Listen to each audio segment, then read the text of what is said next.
கீழே விழுந்து ஒரு குழந்தைய விட்டுட்டு போயிட்டான். அந்த குழந்தைய தூக்கிட்டு போய் அவங்க வந்து பாலியல் வன்கொடுமை பண்ணி அப்புறம் மறுநாள் செங்கல்பட்டு போலீஸ் ஸ்டேஷன்ல அந்த பிள்ளை வந்து கம்ப்ளைண்ட் கொடுத்து இப்படிலாம் இருக்குது, வந்துக்கிட்டே இருக்குது. இது காரணம் என்னென்னா சட்டம் தன்னுடைய கடமையை கடுமையாக செய்யலைன்னு அர்த்தம். கடுமையான உங்களுக்கெல்லாம் உணவு கொடுத்து அதில் ஜிஎஸ்டியில் அந்த அந்த இவர் மாட்டிக்கிட்டார், யார் அந்த தயாரிக்கிற பிரியாணி தயாரிக்கிறவர் மாட்டிக்கிட்டார். அந்த மாதிரிலாம் இருக்குது. அவங்க தன்னைத்தானே புகழ்றதை விட்டுட்டு முதல்ல அந்த புகழ்ச்சியிலேருந்து வெளியே வரணும். நம்ம நல்ல ஆட்சி பண்ணுறோங்கிறது உண்மையாக இருந்தால் கூட இருந்தாலும் அறிக்கை விட்டு போயிடலாம். சூர்யா மாதிரி இருந்தால் ஒரு அறிக்கை விட்டுட்டு போயிடலாம். ஆனால் நீங்கள் வந்து ஒரு கட்சி வச்சு நடத்துறீங்க. நீங்கள் என்ன செய்யலாம்? இப்போ கம்யூனிஸ்ட் ஒரு போராட்டம் நடத்துது பாருங்கள், யாருக்கு இதில் அவங்களுடைய கருத்தை அவங்க வெளிப்படுத்துறாங்க. அதுக்கு வந்து சில அமைப்புகள் என்ன செஞ்சிருக்கு, அவர் மேலே பெட்ரோல் கொண்டு போட்டிருக்காங்க. இது நான் வந்து வன்மையாக கண்டிக்கிறேன். ஏன் தெரியுமா? அவரு சுதந்திரமாக அவருடைய சொந்த கருத்தை வெளியிடலாம். அவர் ஆதரிக்கிறாரு வெறுக்கிறாரு, அது ரெண்டு பாடல்கள் எல்லாத்தையும் என்ன செய்யும், எல்லாத்தையும் கூப்பிட்டு விசாரிச்சு தான் அதுக்கப்புறம் யார் மேலே குற்றங்கிறத பார்ப்போம். இந்த பிரச்சனை என்னுடைய பார்வை என்னன்னா, அவங்க நிறைய இடத்துல மாநாடு மீட்டிங் போட்டு நடந்துகிட்டே இருக்கும்போது ஏன் அந்த கரூர் தமிழகத்தில் கடந்த 2 தினங்களாக பெரும் பரபரப்பை ஏற்படுத்தியிருக்கூடிய விஷயம் பார்த்தீங்கன்னா, தூத்துக்குடி விளாத்திக்குளத்தில் 12ஆம் வகுப்பு படிக்கக்கூடிய மாணவி வந்துட்டு பாலியல் வன்கொடுமை செய்யப்பட்டு கொலை செய்யப்பட்ட சம்பவம் வந்து பெரும் அதிர்ச்சி ஏற்படுத்தியிருக்கு. உறவினர்கள் வந்துட்டு சடலத்தை வாங்காம போராட்டத்தில் ஈடுபட்டு இருக்காங்க. தமிழக அரசு என்ன நடவடிக்கை மேற்கொண்டிருக்காங்க சார்? இது நம்ம இன்றைக்கி இந்த 2 நாள் பரபரப்பு பார்க்குறோம். ஆனால் இதுக்கு முன்னையும் இதே மாதிரி பாலியல் வன்கொடுமை நடந்து கொண்டே இருக்குது. ஒரு வாரத்துக்கு ஒன்று 10 நாளைக்கு ஒன்று நடந்துக்கிட்டு தான் இருக்குது. அது நடந்துகிட்டு இருந்தால் கூட அந்த அரசாங்கம் வந்து சரியான நடவடிக்கை எடுக்கலை. இப்போ அந்த அந்த அந்த பெண்ணை காணும்னு சொல்லி கம்ப்ளைண்ட் கொடுத்துருக்காங்க. அந்த இன்ஸ்பெக்டர் என்ன செஞ்சுருக்காங்க, அதை வந்து ஒரு சரியான முறையில் அதை வந்து வழக்கு பதிஞ்சு அவங்கள போய் தேடி கண்டுபிடிக்காமல் ஒரு அஜாக்கிரதையாக இருந்ததுனால அவங்க கொலை செய்யப்பட்டிருக்காங்க. அந்த பிள்ளை வந்து என்ன செஞ்சுருக்காங்க, கொலை செய்யப்பட்டிருக்காங்க. அதுக்கு காரணம் இந்த காவல்துறை சேர்ந்தவங்க தான், காவல்துறை அதிகாரி தான், இன்ஸ்பெக்டர் தான் சொல்லி அந்த மக்கள் போராடுறாங்க. காவல்துறைக்கு பொறுப்பேற்கிறது யாரு? மாண்புமிகு முதலமைச்சர் அவர்கள். அவங்க தான் அதுக்கு என்ன செய்யணும், பொறுப்பேற்கணும். இப்போ 1963 காலகட்டத்தில் ரயில் விபத்து ஒன்று ஏற்பட்டுச்சு அரியலூரில். அந்த ரயில் விபத்தில் ஒரு 162 பேர் இறந்து போனதுக்கு மத்திய ரயில்வே அமைச்சர், இங்கே நடந்தது தமிழ்நாட்டில் அரியலூரில் நடந்துச்சு. அந்த ரயில் விபத்துக்கு பொறுப்பேற்று லால் பகதூர் சாஸ்திரி அவர் வந்து ரயில்வே அமைச்சராக இருந்தார், மத்திய அமைச்சரில். அவர் தன்னுடைய பதவியை ராஜினாமா பண்ணார். அப்போ பத்திரிகை கேட்குறாங்க, நடந்தது அரியலூர், நீங்கள் சென்ட்ரலில் நீங்கள் எப்படி பொறுப்பேற்க முடியும்னா, அந்த துறைக்கு நான் தான் பொறுப்பு, அது அந்த தவறுக்கு நான் பொறுப்பேற்று நான் என்ன செய்கிறேன், ராஜினாமா செய்கிறேன்னு சொல்கிறேன். அப்படிப்பட்ட அப்பலுக்கற்ற அரசியல்வாதிகள் இருந்த இடத்துல இந்த பிரச்சனை நடந்த போது கூட இன்னும் கூட முதலமைச்சர் என்ன செய்யல, அதுக்கு ஒரு அறிக்கை வெளியிடலை, அதுக்கு ஒரு எந்த விதமான ஒரு நடவடிக்கை எடுக்கலை. இப்போ என்ன செஞ்சிருக்காங்கன்னா, இன்ஸ்பெக்டரை வந்து சஸ்பெண்ட் பண்ணியிருக்காங்க. அந்த அம்மா லேடி இன்ஸ்பெக்டர் சஸ்பெண்ட் பண்ணியிருக்காங்க. நான் என்ன கேட்குறேன்னா, இது இன்னைக்கு 2 நாள் பரபரப்பு இல்லை, இன்னும் அடுத்த வாரம் வேறு எதுவும் வரத்துக்கூடிய வாய்ப்பு இருக்குது. அதுக்கு என்ன செய்யணும், அரசு வந்து காவல்துறையை முடுக்கி விட்டு இது போன செயல்கள் திரும்பவும் நடக்காமல் இருக்கணும். அதே மாதிரி நடந்தவங்களுக்கு கடுமையான தண்டனை கொடுக்கணும். கொடுத்தாதான் மறுபடியும் அந்த குற்றம் நடக்காது. மதுராந்தகத்தில் அடுத்த செய்தி, மதுராந்தகத்தில் பார்த்தோம்னா அங்கே வந்து 3 பேர் பைக்கில் போயிருக்காங்க, தட்டை விட்டு கீழே விழுந்து ஒரு குழந்தைய விட்டுட்டு போயிட்டான். அந்த குழந்தைய தூக்கிட்டு போய் அவங்க வந்து பாலியல் வன்கொடுமை பண்ணி அப்புறம் மறுநாள் செங்கல்பட்டு போலீஸ் ஸ்டேஷன்ல அந்த பிள்ளை வந்து கம்ப்ளைண்ட் கொடுத்து இப்படிலாம் இருக்குது, வந்துக்கிட்டே இருக்குது. இது காரணம் என்னென்னா சட்டம் தன்னுடைய கடமையை கடுமையாக செய்யலைன்னு அர்த்தம். கடுமையான இரும்பு கரம் கொண்டு நீங்கள் அந்த சட்டத்தை நீங்கள் தடுத்தீங்கன்னா இந்த செய்தியை பார்க்குற மறுபடியும் ஒரு யாரோ செய்யறதுக்கு ரொம்ப தயங்குவாங்க. நம்ம ரொம்ப கடுமையான தண்டனை விதிக்கப்படும், நாம் வந்து என்கவுண்டர் பண்ணிவிடுவாங்க நம்மளை அப்படின்னும் போது தான் இது வந்து குறையுமே தவிர, நீங்கள் ஒரு கண்டு காணாமல் தன்மையிலையும் ஒரு பாலிசாக போயிட்டு இருந்தீங்கன்னா அது இன்னும் அதிகமாக நடந்துகிட்டே தான் இருக்குமே தவிர அது நிற்காது. என்னுடைய பார்வையில் மாண்புமிகு முதலமைச்சர் ஜெயலலிதா முறையில் வந்து இந்த மாதிரி 1 2 நடந்தவொன்னே 3ஆவது அவங்க போலீஸுக்கு ஃபுல் பவர் கொடுத்துருவாங்க. நீங்கள் என்ன செய்யுங்க, நீங்கள் என்ன வேணாலும் செஞ்சுக்கிறீங்க, அவங்கள என்ன செஞ்சுருங்க, அடுத்து இந்த மாதிரி நடக்கக்கூடாதுன்னு அவங்கள வந்து ஒரு கண்டிச்சிருவாங்க. அந்த அடிப்படையில் காவல்துறை உடனே கடன்னு என்ன செய்வாங்க, முன்னெச்சரிக்கை நடவடிக்கை கைது பண்ணுவாங்க, அவங்க என்கவுண்டர் பண்ணுவாங்க, அவங்கள வந்து என்னென்ன செய்யணுமாலாம் செஞ்சு அந்த குற்றம் இனிமேல் நடக்காத அளவுக்கு பண்ணிடுவாங்க. ஆனால் இப்போதே முதலமைச்சர் என்ன செய்கிறாங்க தெரியுமா, அங்கங்கே ஒரு மாநாடுகளை போடுறாங்க. அவங்க கிட்ட பணம் இருக்கிறதுனால இப்போ கூட பாருங்கள் 100 கோடி ரூபாய் செலவில் ஒரு திருச்சியில் ஒரு மாநாடு போட்டு அவங்களுக்கெல்லாம் உணவு கொடுத்து அதில் ஜிஎஸ்டியில் அந்த இவர் மாட்டிக்கிட்டார், யார் அந்த தயாரிக்கிற பிரியாணி தயாரிக்கிறவர் மாட்டிக்கிட்டார். அந்த மாதிரிலாம் இருக்குது. அவங்க தன்னைத்தானே புகழ்றதை விட்டுட்டு முதல்ல அந்த புகழ்ச்சியிலேருந்து வெளியே வரணும். நம்ம நல்ல ஆட்சி பண்ணுறோங்கிறது உண்மையாக இருந்தால் கூட அது உண்மையாக போயாங்கிறது மக்கள் தான் சொன்னீங்க. அதை விட்டு வெளியே வந்து மக்கள் என்ன செய்கிறாங்க, அவங்களுக்கு என்ன செய்யணும், அவங்களுக்கு என்ன பாதுகாப்பு கொடுக்கணும், அந்த பாதுகாப்புக்கு நம்ம காவல்துறை எப்படி முடிக்க விடணுங்கிறத பார்க்கணும். அப்படி பார்க்கலன்னா இன்னும் 25-30 நாளில் அடுத்த ஆட்சி வந்துடும். என்னுடைய பார்வை அப்படியா இருக்குது. இந்த சம்பவத்தில் பார்த்தீங்கன்னா பெட்ரோல் வந்துட்டு புகார் அளிக்க காவல்துறைக்கு சென்றிருக்காங்க. ஆனால் காவல்துறை புகார் வந்துட்டு வாங்க மறுத்திருக்காங்க. அதனை அடுத்து சஸ்பெண்ட் செய்யப்பட்டிருக்காங்க. பெரும் பிரச்சனை ஏற்பட்டதை தொடர்ந்து எப்படி பார்க்குறது சார் இந்த விவகாரத்தெல்லாம்? காவல்துறை வந்து முதல்ல வந்து புகாரை ஒரு ஒரு எழுத்து மூலமாக வாங்கிட்டு அவங்களுக்கு ஒரு சிஎஸ்ஆர் ஒன்று போட்டு கொடுக்கணும். கொடுத்து அதுக்கப்புறம் தான் நீங்கள் குற்றப்பத்திரிக்கைலாம் ரெண்டாவது. முதல்ல ஆரம்ப கட்ட புகாரை என்ன செய்யணும், முதல்ல நீங்கள் எஃப்ஐஆர் நீங்கள் அப்புறம் போட்டுக்கணுங்க. சிஎஸ்ஆர் போட்டு கொடுத்து அது விசாரணை ஆரம்பிச்சிருந்தீங்கன்னா அந்த பிள்ளை கொல்லப்படுறதையா தடுத்துருக்கலாம். அவங்க பாலியல் வன்கொடுமை அதை நீங்கள் கொல்லப்படுறதையா தடுத்து என்ன செஞ்சுக்கலாம், அவங்களை உயிரோடையாவது காப்பாற்றிருக்கலாம். அதை நீங்கள் அவங்க அந்த காவல்துறை அதிகாரி செய்யாமல் அவங்க வந்து வழக்குகள் நிறைய பதியக்கூடாது, மேலிடத்துலேருந்து ஒரு உத்தரவு கூட வந்திருக்கலாம். நீங்கள் வந்து இந்த மாதிரி பாலியல் வழக்குகள் பதியாதீங்க, பதிஞ்சாது கணக்கில் என்ன செஞ்சிருது, நிறைய வந்துருது. ரகுபதி அவர் சொல்கிறார், எங்ககிட்ட வந்து நிறைய பாலியல் வழக்கு வருதுன்னா அவங்க பாதுகாப்பாக இருக்கிறாங்க, தைரியமாக கொண்டு வந்து வழக்கு கொடுக்குறாங்க, ஆனால் தான் எங்களுக்கு வந்து நிறைய அந்த வழக்கெல்லாம் வருதுன்னு சொல்கிறாங்க. அந்த மாதிரி நீங்கள் வழக்கு பதியாமல் என்ன செய்யுங்க, அப்படியே அதை தள்ளி விடுங்க. நீங்கள் அதிகமான வழக்குகள் பதியாதீங்கன்னு மேலிடத்துலேருந்து ஏதாவது உத்தரவு வந்திருக்கலாம். அதன் அடிப்படையில் இவங்க வந்து என்ன செய்யலாம், அதை நாங்கள் விசாரிக்கிறோம், நாளைக்கு பார்க்குறோம்னு சொல்லியிருக்கலாம். அவங்க அப்படி செய்யறதுனால உயிர் பறிபோகுமே தவிர அது காப்பாற்றப்படாது. அவங்க மேலிடத்துலேருந்து என்ன உத்தரவு வந்தாலும் காவல்துறையினர் வந்து எல்லாத்துக்கும் பொதுவானவங்களா இருந்து என்ன செய்யணும், அந்த செயலை செய்யணும். அவங்க வந்து காவல்துறை வந்து அரசாங்கத்துக்கோ அரசியலுக்கோ கட்டுப்பட்டவங்களா இருந்தாலும் கூட மனசாட்சின்னு ஒன்று இருக்குது. அவங்க என்ன செய்யணும், ஒரு ஒரு குடும்பத்தினர் வந்து பிள்ளை காணும்னு சொல்கிறாங்க, சொன்னோன்னு உடனே அதை தேடுறதுக்கு நடவடிக்கை எடுத்து தேடி அவங்களோட காப்பாற்றி கொடுத்துட்டு அப்புறம் இவங்க என்ன கொடுக்க போகிறாங்க, முன்ன போனால் ஒரு மெமோ கொடுப்பாங்க, அவ்வளோதான், தவிர ஒன்றும் இல்லை. நீங்கள் உயிரை காப்பாற்றின ஒரு புண்ணியம் உங்களுக்கு கிடைக்கும். காவல்துறை வந்து நடுநிலையாக செயல்படணும். யார் வழக்கு கொண்டு வந்தாலும் அதை முதல்ல என்ன செய்யுங்க, ஒரு ஆரம்ப கட்ட விசாரணைன்னு ஒன்று இருக்குல்ல, சிஎஸ்ஆர் பண்ணி கொடுத்துட்டு அதுக்கப்புறமா நீங்கள் எஃப்ஐஆர் பண்ணுறது பண்ணாமல் போகிறது ரெண்டாவது விஷயம். அவங்கள முதல்ல விசாரித்து அவங்க உயிரை காப்பாற்றுங்க. உயிரை காப்பாற்றி கொடுத்து மக்கள்கிட்ட நீங்கள் நல்லது வாங்குங்க. ஆட்சிகள் எந்த ஆட்சி வேணாலும் மாறலாம், ஆனால் காவல்துறையினர் வந்து ஒன்று டிரான்ஸ்ஃபரில் வேறு இடத்துக்கு போவாங்க. இந்த இன்ஸ்பெக்டர் இடத்துக்கு போவார், இந்த ஐஜி இடத்துக்கு போவார், கமிஷனர் இடத்துக்கு போவார், அவ்வளோதான். தர உங்களுடைய பதவி போவாது. நீங்கள் மக்களுக்கு பொதுவாக இருந்து மக்களுக்கு சேவை செய்யுங்க. எந்த ஆட்சி இருந்தாலும் உங்களுக்கு மக்களுக்கு நல்ல பேர் கிடைக்கும். என்னுடைய கருத்தாரு. இந்த விவகாரத்தை பொறுத்த வரைக்கும் பார்த்தீங்கன்னா திமுக கூட்டணி இருக்கக்கூடிய பலரும் வந்து கண்டனம் தெரிவிச்சிருக்காங்க. காங்கிரஸ் கட்சியில இருந்து கமலஹாசன் அவர்களும் பார்த்தீங்கன்னா ஒரு கண்டனத்தை வந்து பதிவு பண்ணியிருக்காங்க. எப்படி பார்க்குறது சார், தேர்தலில் வரதுனால இப்படி ஒரு குரல் கொடுக்குறாங்களா, இல்லை இவ்வளோ பாலியல் வன்கொடுமை நடந்திருக்கு, இதற்கெல்லாம் குரல் கொடுக்காம இந்த விவகாரத்துக்கு மட்டும் குரல் கொடுக்குறது எப்படி பார்க்குறது சார்? கமலஹாசன் அவர்கள் வந்து மகாநதினு ஒரு படம் எடுத்தார். அந்த படத்தில் வந்து அந்த மாதிரி ஒரு குழந்தை பாலியல் வன்கொடுமை நடந்திருக்கு. அது கொண்டு போய் அவங்க கல்கட்டாவில் வித்துட்டாங்க. அந்த படத்தை எடுத்தவர் அவர் தான். அந்த பார்வை இன்னும் இருக்குங்கிறார். அவர் கரெக்டாக ட்வீட் போட்டிருக்காருன்னு சொல்லுங்க. அந்த எனக்கு வந்து சமுதாய பார்வை இருக்குது. நான் கேட்குறேன், மாண்புமிகு கமலஹாசன் அவர்களே, அப்படி சமுதாய பார்வை இருக்குன்னா நீங்கள் அதுக்கு ஒரு போராட்டம் வைங்களா. நீங்கள் ஒரு கட்சி வச்சுருக்கீங்க. நீங்கள் வந்து நடிகனாக இருந்தீங்கன்னா அடிக்க விட்டுட்டு போயிடலாம். அஜித் மாதிரி இருந்தால் அடிக்க விட்டு போயிடலாம், சூர்யா மாதிரி இருந்தால் அடிக்க விட்டுட்டு போயிடலாம். ஆனால் நீங்கள் வந்து ஒரு கட்சி வச்சு நடத்துறீங்க. நீங்கள் என்ன செய்யலாம், இப்போ கம்யூனிஸ்ட் ஒரு போராட்டம் நடத்துது பாருங்கள். யாருக்கு எதிராக 25 கோடி எங்கள் கேட்டிருக்க என்ன செய்கிறாங்க, ஒரு போராட்டம் நடத்துகிறாங்க. அந்த பென்ஷன் தொகையை கேட்டு அந்த திமுக அரசாங்கத்துக்கு எதிராகவே போராட்டம் வச்சுருக்காங்க கம்யூனிஸ்ட் கட்சி. அதே மாதிரி நீங்கள் என்ன செய்யலாம், நீங்கள் மக்களுக்காக நிற்கிறேன்னு சொன்னால் ட்வீட் போட்டு நிற்கக்கூடாது. நீங்கள் நடிகராக இருந்தால் ட்வீட் போட்டுடலாம். நீங்கள் என்ன செய்யணும், ஒரு ஆர்ப்பாட்டம் வைங்க வச்சு. நீங்கள் இந்த தமிழ்நாட்டில் வந்து சட்டம் ஒழுங்கு சரியில்லை, பெண்களுக்கு பாதுகாப்பு இல்லைன்னு சொல்லி நீங்கள் என்ன செய்யுங்க, நீங்கள் வந்து ஒரு குரல் கொடுங்க. இதுதானே செய்யணுமே தவிர முழுமையாக நீங்கள் அடிமையாக மாறிட்டு பேசாமல் நீங்கள் அந்த கட்சியில் போய் சேர்ந்துருங்க, அவ்வளோதானே. சரத்குமார் அவர்கள் வந்து பிஜேபியில் போய் சேர்ந்த மாதிரி நீங்கள் போய் என்ன செஞ்சுருங்க, பேசாமல் டிஎம்கேல சேர்ந்துருங்க.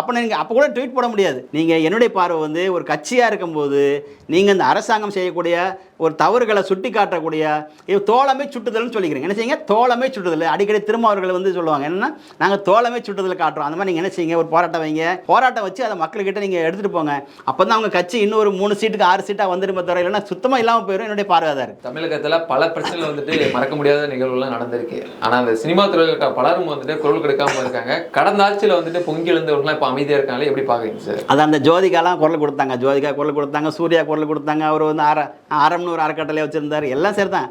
இவங்க இந்த ஆட்சி வந்தோன்னே எல்லாருமே ஒரு வகையில் சைலண்ட் ஆகிடுறாங்க. கோவன்னு ஒருத்தர் இருந்தார், மது ஒழிக்கிறேன்னு சொல்லி போராடினார். ஜெயலலிதா அப்படி இல்லை, பாட்டு பாடினார், தெருவா கொட்டு அடித்தார்.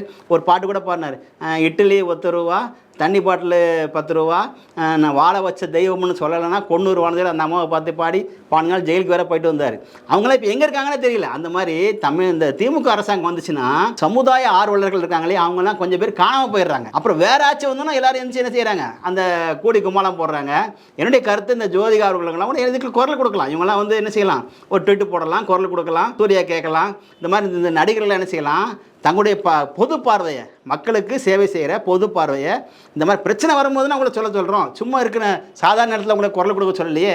இந்த மாதிரி சமுதாயத்தில் ஒரு அநியாயம் அக்கிரமம் அதிகமாகிட்டே போகும்போது நீங்கள் என்ன செய்யலாம், உங்களுடைய கருத்தை வெளியிடலாம். என்னுடைய பார்வை வந்து நீங்கள் நிச்சயமாக வெளியிடணும். இல்லைன்னு சொன்னால் உங்களை வந்து ஒரு சார்பு நிலை உள்ளவங்களாம் பார்த்துருவாங்க மக்கள். என்னுடைய கருத்து அதுவாக இருக்குது. காவல்துறை வந்துட்டு இன்னும் பாதுகாப்பு அதிகரிக்க வேண்டும் அப்படின்னு சொல்லி திமுக கூட்டக்கூடிய எம்பி கார்த்திக் சிதம்பரம் அவர் கருத்து முன் வச்சிருக்காரு. அவர் அலுவலகத்தில் பெட்ரோல் குண்டு வீசப்பட்டதால் இப்படி ஒரு கருத்து வச்சிருக்காரு. எப்படி பாக்குறீங்க சார் நீங்க? இவர் ஏற்கனவே இந்த திமுக மேல கொஞ்சம் கடுப்பாக தான் இருக்கார். அவர் வந்து கூட்டணி ஆட்சி வேணும்னு சொல்லி குரல் கொடுத்தவர். சரி, கடைசியில் மேலிட உத்தரவு 28 சீட்டு ஒரு எம்பிக்கு ஒத்துக்கிட்டாங்க, அது போயிடுச்சு. இப்போ என்ன செய்யலாம்? இவர் என்ன செய்யறார்? அவர் வீடு மேலே வந்து பெட்ரோல் குண்டு வீசினது ஒரு காரணமாக இருந்தாலும் அவர் ஆல்ரெடி இந்த ஆட்சி வந்து ஒரு அராஜக ஆட்சியாக தான் இருக்குங்கிறத பார்வை கொண்டவராக தான் இருக்கார். அவர் வந்து இதுக்காக சொல்லல, இதுக்கு முன்னே ஒரு 10 நாளைக்கு முன்னே சொல்லியிருக்காரு, ஒரு மாதம் முன்னே சொல்லியிருக்காரு, தமிழ்நாட்டில் சட்டம் ஒழுங்கு சீர்குலைஞ்சிருக்கு, அது வந்து சட்டம் ஒழுங்கு சரிப்படுத்தணும், அதுக்கு பொறுப்பேற்கக்கூடிய முதலமைச்சர் என்ன செய்யணும், அது சட்டத்தை வந்து உறுதிப்படுத்தணும், காவல்துறையை முடுக்கி விடணும்னு கேட்டிருக்காரு. அவர் வீட்டு மேலே பெட்ரோல் கொண்டு வீசியிருக்காங்க. அவர் ஈரானுக்கு எதிராக பேசிட்டார். அவருடைய கருத்து ஜனநாயக நாட்டில் ஈரானுக்கு ஆதரவாகவும் பேசிக்கலாம், ஈரானுக்கு எதிராகவும் பேசலாம், அதை பற்றி ஒன்றுமே இல்லை. அவங்களுடைய கருத்தை அவங்க வெளிப்படுத்துறாங்க. அதுக்கு வந்து சில அமைப்புகள் என்ன செஞ்சிருக்காங்க, அவர் மேலே பெட்ரோல் கொண்டு போட்டிருக்காங்க. இது நான் வந்து வன்மையாக கண்டிக்கிறேன். ஏன் தெரியுமா? அவரு சுதந்திரமாக அவருடைய சொந்த கருத்தை வெளியிடலாம். அவர் ஆதரிக்கிறாரு வெறுக்கிறாரு, அது ரெண்டாவது விஷயம். அதுக்கு வந்து பெட்ரோல் கொண்டு போடுறாங்க. அவங்க சாரி தவறான கருத்தை சொல்லிட்டாரு, ஈரானுக்கு எதிராக சொல்லிட்டாருன்னு சொன்னா நீங்க அவருக்கு எதிராக ஒரு போராட்டம் வச்சு அதை நீங்க கண்டனை தெரிவிக்கலாம். அதான் இந்த ஜனநாயக நாட்டில் வழிமுறை. அதை விட்டுட்டு அவர் வீட்டில் போய் பெட்ரோல் கொண்டு போறது சரியான வழிமுறை இல்லை. அது எந்த அமைப்பு செய்திருந்தாலும் அது கண்டிக்கத்தக்கது. அது இந்தியாவில் வந்து அந்த மாதிரி வன்முறையோ தீவிரவாதமோ எப்பவுமே வெறுப்படாது. அது செஞ்ச தவறுங்கிறத நான் கண்டிக்கிறேன். கார்த்தி சிதம்பரம் சொன்னது வந்து இந்த சட்டம் ஒழுங்கு சீர்குலைவு அவர் வீட்டில் நடந்ததுக்காக சொல்லல. நிறைய இடத்துல வந்து இப்போ கொள்ளை 2 பேரை கொலை பண்ணிட்டாங்க. செய்தி பேப்பர் எடுத்தாலும் நீங்க பார்த்தீங்கன்னா கொலையும் கொள்ளையும் பாலியல் வன்கொடுமை இல்லாம பத்திரிகை செய்தியே வர மாட்டேங்குது. அந்த அளவுக்கு இருக்குது. அப்போ என்ன செய்யணும்னா அரசாங்கம் தான் தன்னுடைய இரும்பு கரத்தை கொண்டு அந்த குற்றங்கள்லாம் குறைக்கணும். அவர் சொல்றது சரியான கருத்தா என்னுடைய பார்வையா இருக்கு. கூட்டணியில தொகுதி பங்கீடு தொடர்பான பேச்சுவார்த்தை நீண்டு கொண்டே இருக்கிறது. இதுல வந்துட்டு தேமுதிகவுக்கு கிட்டத்தட்ட ஒரு 8 சீட்டு வந்துட்டு கொடுக்கலாம் அப்படின்ற தகவல் வெளியே வந்திருக்கு. இதனை அடுத்து கம்யூனிஸ்டும் சரி பிசிகாவும் சரி எங்களுக்கு குறைவான சீட்டு, நேற்று வந்தவங்களுக்கு அதிகமான சீட்டா அப்படின்னு ஒரு எதிர்ப்பு தெரிவிப்பதா தகவல் வந்துட்டு இருக்கு. எப்படி பாக்குறது சார்? என்னுடைய பார்வையில நாம ஒரு ஸ்வீட் கடைக்கு போய் ஸ்வீட் வாங்க போறோம்னு வச்சுக்கோங்களேன், ஒரு 5 கிலோ 10 கிலோ முதல்ல கொஞ்சம் சாம்பிள் எடுத்து கையில கொடுத்துருவோம். நம்ம அதை தின்னுட்டான்னு வச்சுக்கோங்களேன், அடுத்த கடைக்கு நம்ம போக முடியாது. அந்த மாதிரி நீங்கள் மேல் சபை எம்பி வாங்கிட்டீங்க, நீங்கள் உங்களுக்கு 4 சீட்டு கொடுத்தாலும் 5 சீட்டு கொடுத்தாலும் நீங்கள் கையெழுத்து போட்டு ஆக வேண்டிய நிலைமைக்கு யார் வந்துட்டா? தேமுதிக வந்துருச்சு. அவங்க 8 சீட்டு தான் வேணும்னு சொல்லி அவங்க யாரை மாதிரி ஒரு மற்ற கட்சியை மாதிரி அவங்க புடிமாத்த குடிக்க முடியாது.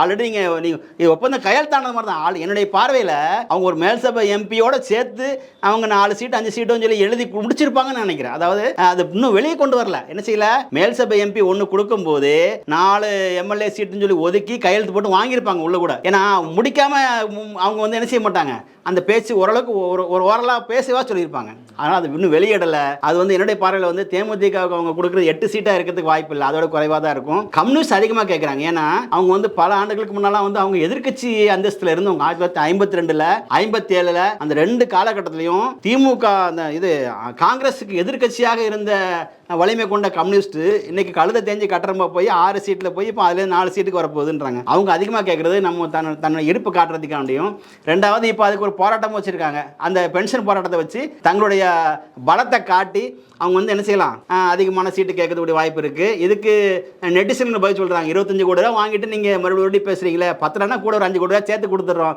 இந்த போராட்டத்தில் வச்சுக்கிறாதீங்கன்னு சொல்லி அவங்க என்ன செய்யறாங்க, ஃபேஸ்புக்லாம் போட்டு விடுறாங்க. இது வந்து என்னன்னா இந்த கம்யூனிஸ்ட் வந்து தன்னுடைய கூட்டணி பேரத்தை அதிகப்படுத்த முயற்சி பண்ணுது. இது இன்னும் 2-3 நாள் அது என்ன முடிவுன்னு வருதுன்னு பார்ப்போம். தவிக தலைவர் விஜய் வந்துட்டு 15ஆம் தேதி டெல்லிக்கு ஆவரச்சலாக சொல்லி சிபிஐ சம்மன் கொடுத்திருக்காங்க. இதனை அடுத்து செந்தில் பாலாஜி அவர்களுக்கும் கொடுத்திருந்தாங்க, திமுக முன்னாள் அமைச்சருக்கும். ஆனா இப்போ அவர் தன்னுடைய கருத்து என்ன தெரிவிக்கிறார் அப்படின்னா, எனக்கு ஏன் கொடுத்தாங்க, நான் மருத்துவமனைக்கு போய் பார்த்தனால கொடுத்தாங்கன்னா எல்லா அரசியல்வாதிக்கு தானே கொடுக்கணும், இது எல்லாத்தையும் நான் போய் கேள்வியா வைப்பேன் அப்படின்னு சொல்லி ஒரு பதில் கொடுக்குறாரு. உங்களோட கருத்து என்ன சார்? நேற்று ஆதவர்ஜன் அவங்க பேசியிருக்காங்க. என்னன்னா அந்த சம்பவம் நடந்த 10 நிமிஷத்துல அந்த செந்தில் பாலாஜி அவர்கள் அந்த ஸ்பாட்டுக்கு வந்துட்டாங்கிறது எப்படி அப்படின்னு கேட்குறாங்க. அது என்னன்னா அவங்க பக்கத்தில் ஒரு ஆஃபீஸில் உட்காந்துருந்தாங்க, பார்த்துட்டு இருந்தாங்க. அவங்க தான் ஐயாவி விட்டாங்க, அவங்க தான் செருப்பத்துக்கு வீச விட்டு சொன்னாங்க அப்படின்னு அடுத்தடுத்து அவர் குற்றச்சாட்டில் வைக்கிறாரு. இப்போ சிபிஐங்கிறது எல்லாருடைய பார்வையும் விசாரிக்கும். அவங்க வந்து என்ன செய்வாங்க, அங்கே கலந்து கொண்டவர்கள், முக்கிய தலைவர்கள், அந்த பொறுப்பாளர்கள் எல்லாத்தையும் என்ன செய்யும், எல்லாத்தையும் கூப்பிட்டு விசாரிக்கும். விசாரிச்சு தான் அதுக்கப்புறம் யார் மேலே குற்றங்கிறது பார்ப்போம். இந்த பிரச்சனை என்னுடைய பார்வை என்னன்னா, அவங்க நிறைய இடத்துல மாநாடு மீட்டிங் போட்டு நடந்துகிட்டே இருக்கும்போது ஏன் அந்த கரூரில் மட்டும் அந்த விஷயம் நடக்குது அப்படின்னு அவர் ஒரு கேள்வி வைக்கிறார். யாரு? விஜய் அவர்கள் கேள்வி வைக்கிறார். அதே மாதிரி இவர் வந்து செருப்பு வீசினா ஒரு 10 நிமிஷத்துல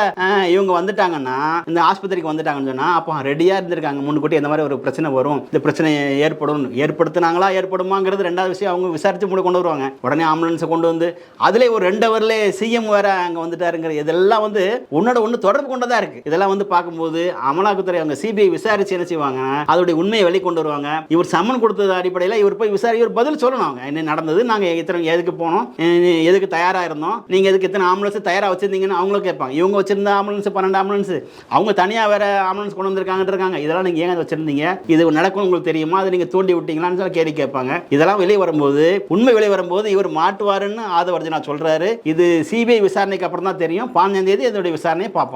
தமிழகத்தில் குற்ற வழக்குகளை அதிகரிக்கவில்லை அப்படின்னு சொல்லி அமைச்சர் ரகுபதி வந்து செய்தியாளர் சந்திப்பில் ஒரு கருத்து முன்வைக்கிறார். உங்களோட பார்வை என்ன சார்? அவர் என்ன சொல்றாருன்னா, தமிழகத்தில் குற்ற வழக்குகள் அதிகரிக்கவில்லை அப்படிங்கிறார். ஆனால் சென்சஸ் பார்த்தோம்னா அதிகரிச்சிருக்கு.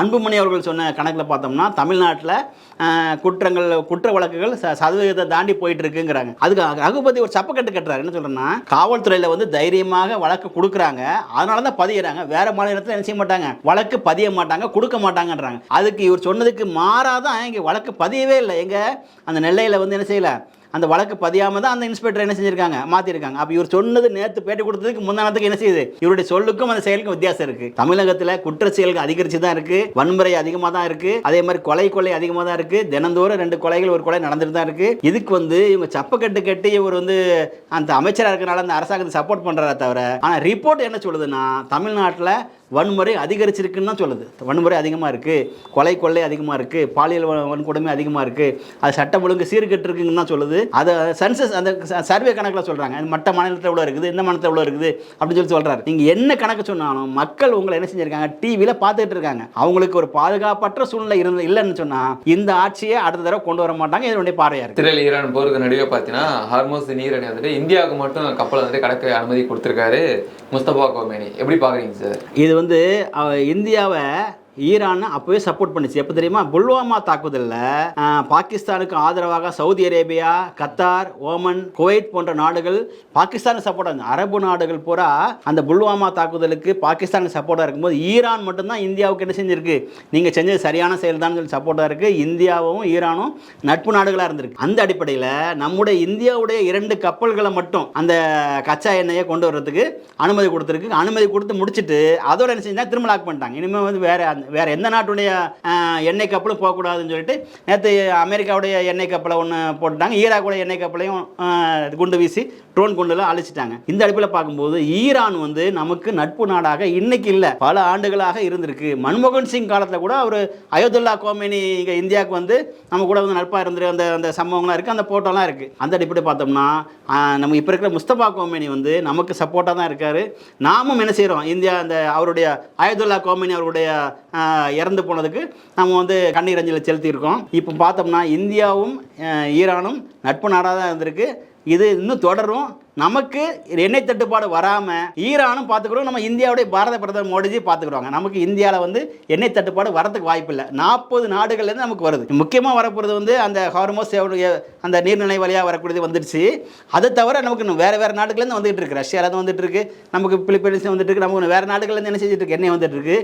இந்தியாவில் பெட்ரோல் தட்டுப்பாடோ, டீசல் தட்டுப்பாடோ, கேஸ் தட்டுப்பாடோ வராது. ஒரு பொய்யான ஒரு செய்தியை வந்து என்ன செஞ்சுருக்க பரப்பிட்டு இருக்காங்க. இந்த நாட்டில் மட்டும் நமக்கு இந்தியாவில் மட்டும் எண்ணெய் தட்டுப்பாடு வரதுக்கு வாய்ப்பு இல்லை. ஏன்னா நம்மை சார்ந்த நாடுகள், நமக்கு பொருளாதாரத்தில் உதவுற நாடுகள் நம்மகிட்ட நம்மளை நுகர்வோராக வச்சு பார்த்துட்டு இருக்காங்க. உலக அளவில் பார்த்தோம்னா 142 கோடி பேர் இருக்கிற சைனாவையும் 145 கோடி பேர் இருக்கிற இந்தியாவையும் நுகர்வோர்களாக பார்த்துருக்காங்க. இதை தடுத்துட்டா இது எல்லாமே அவங்களுக்கு என்ன செஞ்சிடும், எந்த பொருளையும் கொண்டு வந்து விற்க முடியாமல் போயிடும். அதனால் நமக்கு வந்து இது எண்ணெய் தட்டுப்பாடு வராது. அதை இன்னும் வராமல் பாரத பிரதமர் மோடிஜி அவர்கள் பார்த்துக்குவாங்க.